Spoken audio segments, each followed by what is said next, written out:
I know it's scary. I'm here like cheering you on. Woo woo, woo woo. Or is it like woo woo, woo woo? Hey, welcome back. Today we're going to be talking about getting our lives together, getting our ish together, making it make sense, getting some things under control. So I feel like I want to have my reality TV confessional moment, Okay. So let me just be honest. 2020, I did not eat well. I did not sleep well. I did not really do too much. I had some highs, but I really had some lows. You know what I'm talking about? So we're going to not do that in 2021. Okay? Okay. Let me know down in the comments if you can relate to any of that. Yeah. See, I knew how to get myself together. I just didn't feel like doing it, but I do now. So I want to share with you guys 2021, new me. Hey. But all jokes aside, it really felt like the norm. A lot of people were struggling. There was just not really a motivator to get outside. A lot of things felt out of my control and I knew what was happening. I just didn't feel like doing anything different. So if you can relate to that and you want to do better in 2021, then this video is for you. If you just want to hear how much my life was not together and how I transformed, this video is for you. Either way, watch it. Hopefully you learn something. Hopefully you enjoy it. Let's get into it. If you were enjoying yourself and you like this type of content, definitely hit the subscribe button so that you never miss a video. Don't forget to follow me on Instagram at Rashonda James, where you can see where I am and what I'm doing when I'm not on YouTube. Now let's get our lives together. So the first thing I want to just share off the back is that, having moments where things feel out of your control, where you're not at your best, where you're struggling are absolutely normal. So I don't want you to feel like you have to be super high functioning, even though social media likes to tell you that, even though other people expect you to be. That is not your truth. It doesn't have to be. It's not mine and it doesn't have to be yours. So definitely be kind to yourself and know that having low moments are absolutely normal. It's when you can't get out of them where we kind of have to start looking at things differently. But we're going to move into how we can get our lives together. But I just wanted to share that with you guys. So the first thing is asking yourself what you want. You can't kind of get your life together if you don't know what it looks like. So what does life together look like for you? Because it's going to look different from me. So the way that I started this process is I just started asking myself some questions like, what is most important to me? What are my priorities?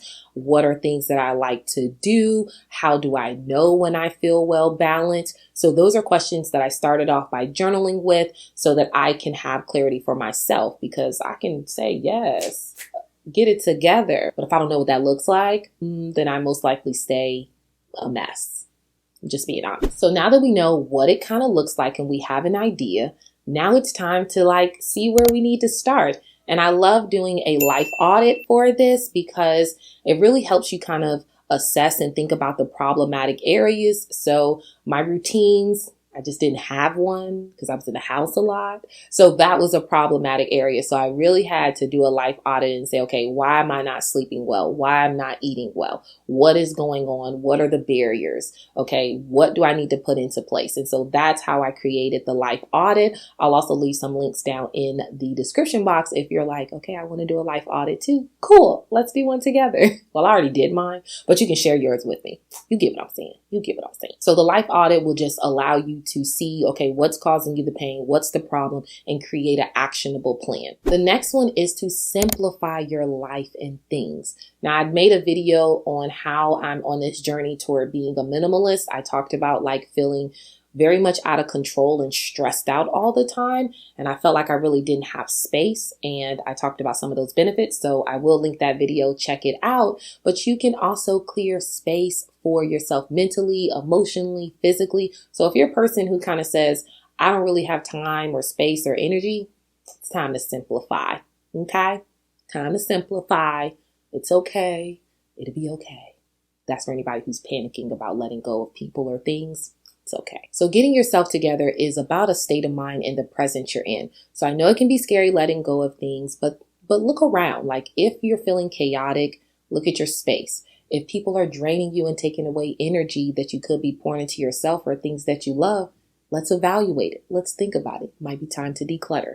Might be time to simplify something. I know it's scary. I'm here like cheering you on. Woo woo, woo woo. Or is it like woo woo, woo woo? I'm cheering you on because I know it can be scary letting go. I've struggled with letting go of people and things before. And I know that it felt initially like overwhelming and I felt anxious about it. And my mind went a million times about like, what am I going to do? What I'm going to feel like. But I promise you afterwards, I felt a lot more I felt a lot lighter mentally, emotionally, and I was able to fill that space with positivity. So that's about getting your life together, is not only just like schedules and organizing. It's about doing what's best for you so that more things that you're in control of, you have their energy for. And now it's time for that positivity. So I definitely want you to add things in there that are going to help you on those days when you're struggling. So if you love yoga, make sure you do yoga at least once a week. It doesn't have to be 5 or 7 times. If you're a person that needs to just brain dump and get things out like myself, make sure you're journaling at least a couple times a day. If you're a person that needs to exercise, get out, make sure you're running. Like above all else, prioritize self-care, prioritize yourself, because you're going to be able to get things together. But like I said, if you're run down, you ain't together because everything's going to come crumbling. I know from experience. So it's important to prioritize self-care. Make sure that you're feeling energized. Make sure you're pouring into yourself, especially if you don't have others that are pouring into you. So yes, prioritize yourself. And the last thing for getting your life together is to be present and intentional. And, it sounds so simple, but those are really like powerful words. I really like to ask myself, like, what is my intention for the day? What is my intention for this activity? And that's whether I'm doing something that I really don't want to do or something that I absolutely love. So give yourself permission to be present in that moment, even if it's chaotic, even if you feel out of control. Being present and understanding what's going on so that you can mentally prepare for yourself and prepare to do things afterwards to take care of yourself is like so important and essential for keeping that balance and not just unraveling all over the place. And if you are unraveling, which I've been there, then make sure you give yourself permission to slow down.